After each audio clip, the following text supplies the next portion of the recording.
അസ്സലാമു അലൈക്കും dear friends. ഇന്നത്തെ നമ്മുടെ സ്പെഷ്യൽ നിങ്ങൾ ആരും ഇതുവരെയും ട്രൈ ചെയ്ത് നോക്കിയിട്ടില്ലാത്ത ഒരു അടിപൊളി വെറൈറ്റി റെസിപ്പിയാണ്. നമ്മുടെ ഈ വീഡിയോ കണ്ടുകൊണ്ടിരിക്കുന്ന സമയത്ത് നിങ്ങൾക്ക് ഇഷ്ടപ്പെടുകയാണെങ്കിൽ ഒന്ന് ലൈക്ക് ചെയ്തേക്കണേ. അതുപോലെ തന്നെ നമ്മുടെ ഈ ചാനൽ ആദ്യമായിട്ട് കാണുന്നവരും ഇതുവരെയും സബ്സ്ക്രൈബ് ചെയ്യാത്തവരും പ്ലീസ് ഒന്ന് സബ്സ്ക്രൈബ് ചെയ്തേക്കണേ. ഞാനിടുന്ന വീഡിയോസ് ഉടനടി കിട്ടുന്നതിനായി സബ്സ്ക്രൈബ് ബട്ടന്റെ തൊട്ടടുത്ത് കാണുന്ന ബെല്ലൈക്കൺ കൂടി ക്ലിക്ക് ചെയ്തിട്ട് ഓൾ എന്ന ഓപ്ഷൻ എനേബിൾ ചെയ്യാനും മറക്കല്ലേ.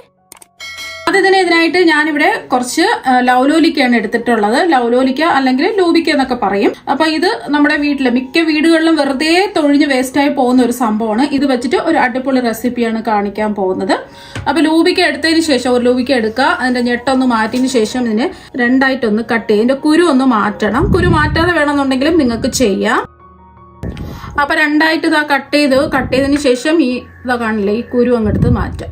പക്ഷെ കുരു നമുക്ക് കഴിക്കാൻ കിട്ടുമ്പോൾ വല്ലാത്തൊരു ടേസ്റ്റായി പോവും. അപ്പോൾ ഇതുപോലെ കുരുവെല്ലാം മാറ്റാം. എല്ലാത്തിലും ഇങ്ങനെ തന്നെ ചെയ്യാം. ഇത്രയും ലൗലോലിക്ക നമുക്ക് ആവശ്യമില്ല. ഒരു 2 കപ്പ് ലൗലോലിക്കയാണ് വേണ്ടത്. ഒരു 60 ഏകദേശം ഉണ്ടാവും. നല്ല പഴുത്തിട്ടുള്ള ഇതുപോലെ തൊഴിഞ്ഞു വീഴുന്ന ലൗലോലിക്ക ആയിരിക്കും കുറച്ചും കൂടെ നല്ലത്. അപ്പൊ അതുപോലെ കുരുവെല്ലാം മാറ്റിയെടുക്കാം. അപ്പൊ ലൗലോലിക്കയുടെ ഉള്ളിലുള്ള ആ കുരുവൊക്കെ മാറ്റിയതായി എടുത്തിട്ടുണ്ട്. അപ്പൊ നമ്മൾ കട്ട് ചെയ്ത് കുരുവൊക്കെ മാറ്റി ലൗലോലിക്ക ഒന്ന് വേവിച്ചെടുക്കണം. അതിന് വേണ്ടിയിട്ട് ഒരു കുക്കർ ഇതായി എടുത്തിട്ടുണ്ട്. ഈ കുക്കറിലേക്ക് കട്ട് ചെയ്ത് വെച്ച് കുരുവെല്ലാം മാറ്റി ലൗലോലിക്ക ഇതിലേക്ക് അങ്ങ് ഇട്ട് കൊടുക്കാം. ഇനി ഇതിലേക്ക് നമ്മൾ ചേർത്ത് കൊടുക്കുന്നത് പച്ചമുളകാണ്. ഞാനിപ്പോ അത്ര വലിയ എരിവില്ലാത്ത 4 പച്ചമുളകാണ് എടുത്തിട്ടുള്ളത്. നല്ല എരിവുള്ള പച്ചമുളകാണെന്നുണ്ടെങ്കിൽ 2ഓ 3ഓ ഒക്കെ എടുത്താൽ മതിയാവും. പിന്നെ 2ആയിട്ട് പച്ചമുളക് മുറിച്ച് വേണമെന്നുണ്ടെങ്കിൽ ഇടാം. 2ആയിട്ട് മുറിക്കോ അല്ലെങ്കിൽ ചെറിയ കഷ്ണങ്ങളായിട്ട് മുറിച്ചോ പച്ചമുളക് ഇടാവുന്നതാണ്. ഞാനിപ്പോ മുഴുവനെ അങ്ങ് ഇട്ട് കൊടുത്തതേ ഉള്ളൂ. നമ്മൾ വേവിച്ചെടുക്കുമ്പോൾ പച്ചമുളക് അങ്ങ് വെന്ത് കിട്ടിക്കോളും. ഇനി ഇതിലേക്ക് ആവശ്യത്തിനുള്ള മഞ്ഞൾപ്പൊടി ചേർക്കാം. ഒരു 1/2 ടീസ്പൂൺ മഞ്ഞൾപ്പൊടി.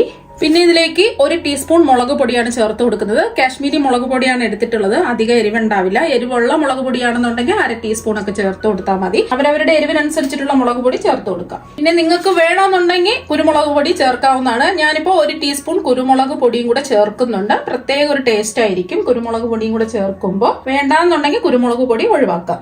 പിന്നെ ഇതിലേക്ക് നമ്മൾ ആവശ്യത്തിനുള്ള ഉപ്പ് ചേർത്ത് കൊടുക്കാം. 1 ടീസ്പൂൺ ഉപ്പാണ് ചേർക്കുന്നത്. ലാസ്റ്റിൽ നമുക്ക് കുറവുള്ള ഉപ്പ് ചേർത്ത് കൊടുക്കാവുന്നതാണ്. പിന്നെ കുറച്ച് കറിവേപ്പിലയും കൂടെ ചേർക്കാം. കറിവേപ്പില ചേർക്കുമ്പോൾ നല്ലൊരു മണം കിട്ടും. ഒന്ന് ഇതുപോലെ മുറിച്ചിട്ട് കൊടുക്കാം. പിന്നെ ഇത് വേവിച്ചെടുക്കുന്നതിന് ആവശ്യമായിട്ടുള്ള വെള്ളവും കൂടി ഒഴിച്ചു കൊടുക്കാം. ഞാനിപ്പോൾ 1 കപ്പ് വെള്ളമാണ് ഒഴിച്ചു കൊടുക്കുന്നത്. ഇനി ഒന്ന് മിക്സ് ചെയ്തെടുക്കാം. മൂടി വെച്ച് നമുക്ക് ഒറ്റ വിസിൽ കേൾക്കുന്നവരെ ഇതൊന്ന് വേവിച്ചെടുക്കാം. ഈ ഒരു സമയം കൊണ്ട് ഇതിനൊരു അരപ്പ് തയ്യാറാക്കണം. അതിന് വേണ്ടിയിട്ട് മിക്സിയിലെ ചെറിയ ജാർ എടുക്കുക. ഇതിലേക്ക് 1 കപ്പ് ചിരകിയ തേങ്ങ ഇട്ട് കൊടുക്കുക. ഒരു മുറി തേങ്ങയാണ് എടുത്തിട്ടുള്ളത്. എത്രയാണോ തേങ്ങ വേണ്ടത് അതിനനുസരിച്ച് ചേർത്ത് കൊടുക്കുക. ഇനി ഇതിലേക്ക് നമ്മൾ ഉള്ളിയോ വെളുത്തുള്ളിയോ ഒന്നും തന്നെ ചേർക്കുന്നില്ല. 1 ടീസ്പൂൺ ചെറിയ ജീരകം ചേർത്ത് കൊടുക്കുക. പിന്നെ നമ്മൾ പച്ചമുളക് വേണമെന്നുണ്ടെങ്കിൽ പച്ചമുളകും കറിവേപ്പിലയും ഇതിലേക്ക് ചേർത്തിട്ട് അരച്ചെടുക്കാം. ഞാനിപ്പോൾ ലൗലോലിക്ക വേവിക്കുന്ന സമയത്ത് പച്ചമുളകും കറിവേപ്പിലയും ചേർത്തിട്ടാണ് വേവിച്ചെടുത്തത്. അപ്പം അതുകൊണ്ട് ഇതിലേക്ക് പച്ചമുളകും കറിവേപ്പിലൊന്നും ചേർക്കുന്നില്ല. പിന്നെ ഇത് അരച്ചെടുക്കുന്നതിന് ആവശ്യമായിട്ടുള്ള വെള്ളം ഒഴിച്ചു കൊടുക്കണ്ട. ഞാനിപ്പോൾ വെള്ളത്തിന് പകരമായിട്ട് തൈരാണ് ഒഴിച്ചു കൊടുക്കുന്നത്. ഒരു 1/2 കപ്പ് തൈര് ഒഴിച്ചിട്ട് നന്നായിട്ട് ഇതൊന്ന് അരച്ചെടുക്കാം. അപ്പം ഞാൻ നന്നായിട്ട് അരച്ചെടുത്തു. ഇപ്പം ഞാൻ 1/2 ലിറ്റർ തൈര് ഇതായി എടുത്തിട്ടുണ്ട്. ഇനി കട്ടകളില്ലാതെ ഒന്ന് ഉടച്ചെടുക്കാം. വിസ്ക് വെച്ചിട്ടോ അല്ലെന്നുണ്ടെങ്കിൽ തടിത്തവി വെച്ചിട്ടോ ഇതുപോലെ ഒന്ന് ഉടച്ചെടുക്കാം. ഞാനിപ്പോൾ അധികം പുളിപ്പില്ലാത്ത തൈരാണ് എടുത്തിട്ടുള്ളത്. ലൗലോലിക്കയിൽ അത്യാവശ്യം നല്ല പുളിപ്പുണ്ട്. അപ്പോൾ ഇതാ കട്ടകളില്ലാതെ ഉടച്ചെടുത്തിട്ടുണ്ട്. അപ്പം മീഡിയം ഫ്ലെയിമിൽ വെച്ചിട്ട് 1 വിസിൽ കേട്ടതിന് ശേഷം ഇതാ ഓഫാക്കി കൊടുത്തു. ആവി മുഴുവനും പോയിട്ടുണ്ട്. ഇതിൻ്റെ തുറന്ന് നോക്കാം. ലൗലോലിക്കെല്ലാം നല്ലതുപോലെ വെന്തിട്ടുണ്ട്. ഇനി ഇത് കുക്കറിൽ നിന്നും ഒരു മൺചട്ടിയിലേക്ക് മാറ്റാം. മൺചട്ടിയിൽ തന്നെ ഇതെല്ലാം വേവിച്ചിട്ടെടുക്കാം. കുക്കറിലാവുമ്പോൾ പെട്ടെന്ന് ഇത് റെഡിയായി കിട്ടും. അതിന് വേണ്ടിയിട്ടാണ് കുക്കറിൽ വേവിച്ചെടുത്തിട്ടുള്ളത്. ചട്ടിയിലാകുമ്പോൾ കുറച്ച് സമയം എടുക്കും. ഇനി നിങ്ങൾക്ക് ഇത് നല്ലോണം ഉടച്ചു കൊടുക്കണമെന്നുണ്ടെങ്കിൽ ഒരു സ്പൂൺ വെച്ചിട്ട് ഉടച്ചു കൊടുക്കാവുന്നതാണ്. ഞാൻ ഉടച്ചൊന്നും കൊടുക്കുന്നില്ല. നല്ലതുപോലെ വെന്തിട്ടുണ്ട്. ഇനി ഇതിലേക്ക് നമ്മൾ ചേർത്ത് കൊടുക്കുന്നത് അരച്ച് വെച്ച അരപ്പാണ്. ഇതിലേക്ക് അങ്ങ് ചേർത്ത് കൊടുക്കാം. അരപ്പ് ചേർത്ത് കൊടുത്തതിന് ശേഷം ഒന്ന് ഇളക്കി കൊടുക്കുക. ഇതിൽ വെള്ളത്തിൻ്റെ അംശമൊക്കെ നമുക്ക് മാറ്റിയെടുക്കണം. അതുവരെ ഒന്ന് ഇളക്കി കൊടുക്കുക. നമ്മളിതിലൊട്ടും തന്നെ വെള്ളം ഒന്നും ചേർക്കുന്നില്ല. അപ്പോൾ അതുകൊണ്ട് 2-3 ദിവസം കേടുകൂടാതെ നമുക്ക് സൂക്ഷിച്ച് വെക്കാനും പറ്റും. 2-3 മിനിറ്റ് ഇതുപോലെ ഒന്ന് തിളപ്പിക്കുക. അപ്പോൾ ഇതുപോലെ വെള്ളമൊക്കെ മാറി വറ്റി വരും. ഇനി ഇതിലേക്ക് ഫ്ലെയിം ഒന്ന് കുറച്ച് വെച്ചതിന് ശേഷമാണ് നമ്മളിതിലേക്ക് തൈര് ചേർത്ത് കൊടുക്കുന്നത്. ഫ്ലെയിം കൂട്ടി വെക്കുകയാണെന്നുണ്ടെങ്കിൽ ചൂട് കൂടിപ്പോയിട്ട് തൈര് പിരിഞ്ഞു പോവും. തൈര് ഒഴിച്ചു കൊടുക്കാം. ഫ്ലെയിം കുറച്ച് വെച്ചിട്ട് ഒഴിച്ചു കൊടുക്കുക. ഇനി ഒന്ന് ഇളക്കി കൊടുക്കാം. ജസ്റ്റ് ഒന്ന് ചൂടായാൽ മാത്രം മതി, തിളയ്ക്കേണ്ട ആവശ്യമില്ല. എന്നാൽ പിന്നെ ലൂസായി പോവും ഒരുപാട് ചൂട് കൂടി പോയാൽ.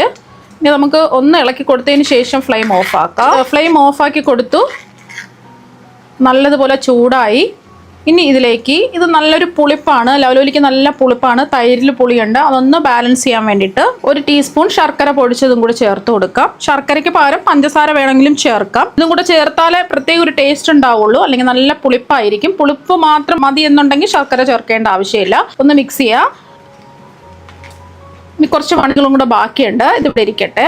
ഇനി ഒരു കുഞ്ഞ് കടായിത ചൂടാക്കാൻ വെച്ചിട്ടുണ്ട്. ഇതിലേക്ക് 1 ടീസ്പൂൺ വെളിച്ചെണ്ണ ഒഴിക്കാം.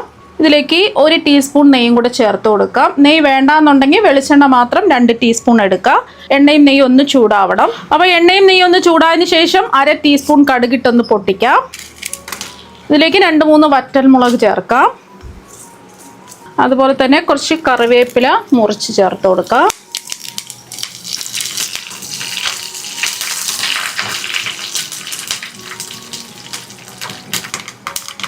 കടുകെല്ലാം പൊട്ടി വന്നതിന് ശേഷം ഫ്ലെയിം ഓഫാക്കി കൊടുക്കുക. എന്നിട്ട് ഇതിലേക്ക് ഒരു 1/4 ടീസ്പൂൺ ഉലുവാപ്പൊടിയും കൂടെ ചേർത്ത് ഒന്ന് മിക്സ് ചെയ്യാം. ഇനി ഇതിലേക്ക് അങ്ങ് ഒഴിച്ചു കൊടുക്കാം.